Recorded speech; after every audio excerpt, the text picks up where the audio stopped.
Hi, I'm Tom, and one day, my life changed dramatically. After 5 years of breakdancing, I switched to ballroom dancing. Don't laugh, it was all for a girl. I met her at our sports club and fell in love at first sight. Using her social media, I found out my crush's name was Mila, and she did ballroom dancing in the neighborhood hall. I tried to hit on her so many times, but she wasn't interested. Then, I decided to do the craziest thing in my life. I came to a cha-cha class, and she was talking. And as luck would have it, I immediately found myself at the center of attention. The teacher, Mr. Stewart, looked me up and down and scornfully reprimanded me. Ballroom dancing is not a street sport. You can't come in here in stretched tights and dirty sneakers. Mila and the other girls giggled. I thought I would sink through the floor. I didn't like that Mr. Stewart right away, and it seemed that feeling was mutual. When the teacher was dividing us into pairs, I asked for Mila as a partner, but he paired me up with some fat girl. She trod all over my feet. By the end of class, I couldn't even feel them anymore. After the first class, I grew to really hate ballroom dancing. But Mila was being worth patient for. At home, I convinced my older sister, Anne, to go to the dance clothes store with me to choose a costume. Going there by myself was scary. What if my friends from breakdancing classes saw me and laughed? But if I had my sister with me, I would be above suspicion. Everyone would think I was helping her choose clothes. At the store, I pulled up my hood and pointed at the tight pants and shirt. Anne carried them to the checkout, and I hid in the fitting room just in case. But less than a minute later, I heard my sister shout. I jumped out of my hiding place and ran up to her. Anne was swearing at Mr. Stewart at the top of her lungs. I took it first! Give it back! Mr. Stewart smiled when he saw me. I'm glad you're buying a new costume. I didn't mean to offend your, acquaintance. I just looked at the price tag to order it later for myself. Anne shouldn't have panicked, but she clearly didn't think so. All the way home, my sister was indignant and called Mr. Stewart names. What a brute! Such a rude, nasty man. I was all too happy to agree. I didn't like that guy either. The next class made me hate him even more. I wished he would have taken that stupid costume. The new trousers and shirt fit so tightly it was hard to breathe, and the rhinestones made my whole body itch. I slouched and was afraid to move. The teacher seemed to feel my awkwardness. He paired me up with Mila to laugh at me, no doubt. I tried very hard, but I trod all over her feet. But the worst thing happened during the lift. My trousers burst at the seam on the back. Out of surprise, I dropped my partner. Everyone laughed, and Mila, annoyed, refused to dance with such a klutz. Cursing, I rushed out of the hall. I wish I hadn't. In the lobby, I ran into my breakdancing friends. They had just finished practice. When they saw me, they burst into laughter. But I quickly got an idea and lied that I was just shooting pranks about fools in leggings. That's why I looked so ridiculous. The guys believed it. But Mr. Stewart ruined everything. He left the hall and came up to us. Tom, let me remind you, just in case. The class tomorrow begins an hour earlier. By the way, you should work on your movement at home. You move your hips too sluggishly for samba. I had no words. There was no stopping my friends after that. Roaring with laughter, they began to parody my dance. I was furious. Mr. Stewart was mocking me and deliberately made me look like a complete loser. At home, I complained to my sister about him. Anne sewed up my trousers and suggested to teach me a little. She had done ballroom dancing when she was a kid and taught me a few basic movements. I spent the night rehearsing in front of the mirror. The next day, I did so in class. Even Mr. Stewart praised me. But that wasn't the most important thing. Mila agreed to be paired with me again. After all, I was the only guy in the group who matched her height. And now that I was getting a little better, I was quite a good partner. As we danced, Mila noted my progress. I decided I would get no other chance and invited her to the cinema in the evening. She agreed. It seemed like nothing could ruin my mood anymore. But when I came out of the locker after class, I saw my sister. She walked into Mr. Stewart's office. I leaned against the door and tried to eavesdrop on their conversation, but I couldn't hear anything, so I stopped trying. As soon as Anne came out, I asked her what she had been doing in there. It turned out Anne had felt angry after my stories about my unfair teacher, so she had come to put him in place. Great, just what I needed, and everything had been going so well. I pounced on my sister.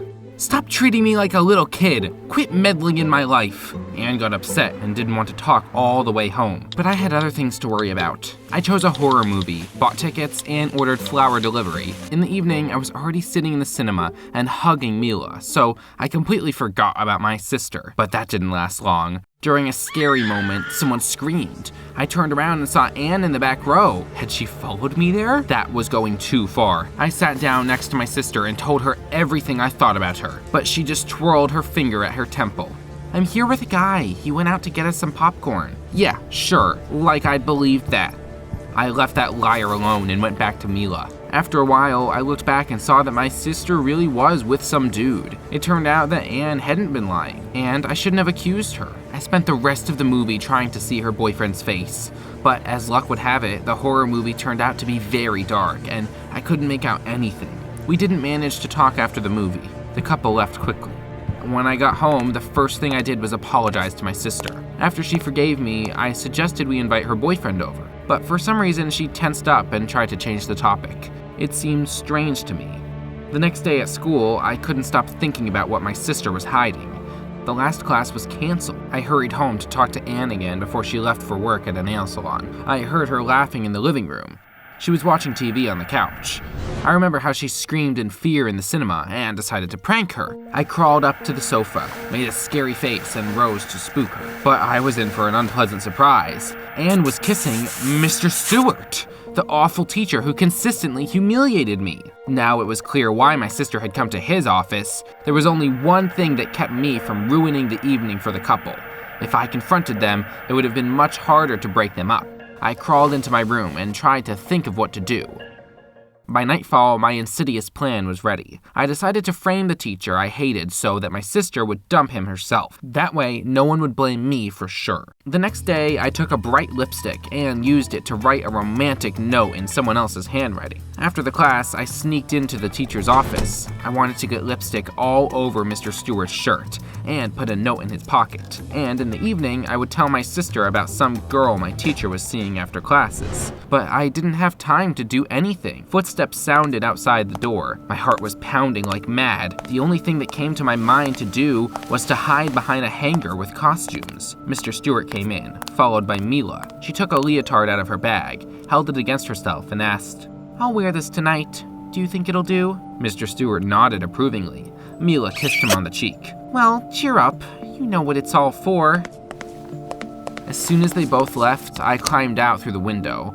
It all seemed like some stupid dream. Mr. Stewart was even worse than I'd imagined. He really was dating two girls at once, my sister and my almost girlfriend. Now I realized why he hadn't wanted me to dance with Mila. I absolutely had to make Anne see what an awful person my teacher was. I wouldn't even have to deceive her. I waited on the porch until Mr. Stewart came out and followed him. He disappeared into a high-rise building. I hid in a playground and waited. A few hours after that, he walked out of there with a large sports bag, and I kept following him. Mr. Stewart met up with Mila near some building, hugged her, and they went inside. I followed them. There were so many people inside that I lost sight of the couple and just followed the crowd. I found myself in a spacious gym with a ring in the middle of it. The audience gathered around, anticipating a fight. I had always been indifferent to martial arts, so I was about to leave. But then something really surprising happened. Mila walked into the ring wearing only the leotard and holding a sign in her hands. Mr. Stewart, in boxing shorts and gloves, came in after her. The presenter introduced the participant. Henry Stewart, winner of the 2010 Youth Boxing Championship among juniors. So that was it. My dance teacher used to be a boxer. I was so stunned that I didn't even immediately remember why I was there. When I came to my senses, I took out my phone and filmed Mr. Stewart's fight. I had to give him his due. He fought amazingly well. He easily dodged even the most unexpected attacks of his opponent, and eventually knocked him out with one blow. Joyous Mila threw himself at him. If I didn't hate Mr. Stewart, I would have even applauded. But now, he was my enemy number one. In the evening, I showed my sister everything I had filmed, but she looked at me like I was a jerk. Yes, I know. What's the big deal? You asked me not to meddle in your life, but you're meddling in mine. I was shocked. It seemed Anne had gone crazy since she was already ready to accept her boyfriend had another girl. I decided to break my teacher and Mila up instead. Maybe at least she would have more brains than my sister. I didn't come up with a clever plan this time. The next day after practices, I came up to Mila standing by the water cooler to tell her everything as it was. But some guy beat me to it. I heard him demand money from Mila. The girl promised she would have it soon. After the stranger left, she burst into tears. I felt sorry for her. The truth about Mr. Stewart would have been too much for her at that moment. I decided to leave that strange trio alone. In the end, they should really sort out their tangled relationships by themselves. There was a silver lining. I no longer saw any point in doing ballroom dancing or wearing my stupid costume. I took it out of my backpack, crumpled it up, and threw it in the trash. Goodbye, embarrassing outfit. I immediately felt better. I went outside and breathed a sigh of relief. But then, I suddenly noticed the guy who had upset Mila. He was talking loudly to someone on the phone. The siblings are being stubborn. I've already raised the rent for their damn dance school 3 times, but they still find money somewhere. Well, never mind that. Prepare for a show. I planted fake money in Stewart's office. The cops are already on their way. And now, they were in serious danger. I rushed into Mr. Stewart's office, pushed him away from the desk, and started rummaging through the documents. The teacher was speechless from such impotence, but there was no time to explain. I found a stack of dollars and stuffed them into my backpack. Before Mr. Stewart could say anything, the cops burst into the office and began a search. Of course, they didn't find anything, so they apologized and left. I explained everything to the shocked teacher. He thanked me for my help. Who knows what would have happened if it hadn't been for you? This school is the only thing Mila and I have left of our mom. She was a professional dancer. After she passed away, we decided to continue her work. But they have been trying to buy the school for a long time. And now it looks like we're going to have to give up. They will stop at nothing. They were giving up too early. There were a bunch of cameras near the entrance. The landlord had been bragging so loudly that one of them could have caught the sound. I took the teacher to the security room with all the monitors. We found the recording and handed it over to the police that same day. That vile guy was arrested. He would face justice for what he had done now. The building got a new owner who rented it to the dance school for a normal price. Mr. Stewart and I found a common language after all that. I was no longer against his relationship with my sister. My love life improved as well. Mila and I became a couple. I'm breakdancing again. After all, now I no longer have to do ballroom dancing, which I hated. Mr. Stewart and Mila stopped doing what they didn't love as well. The dance school brought them enough money. That's how ballroom dancing made me happy. Have you ever danced jive or cha-cha-cha?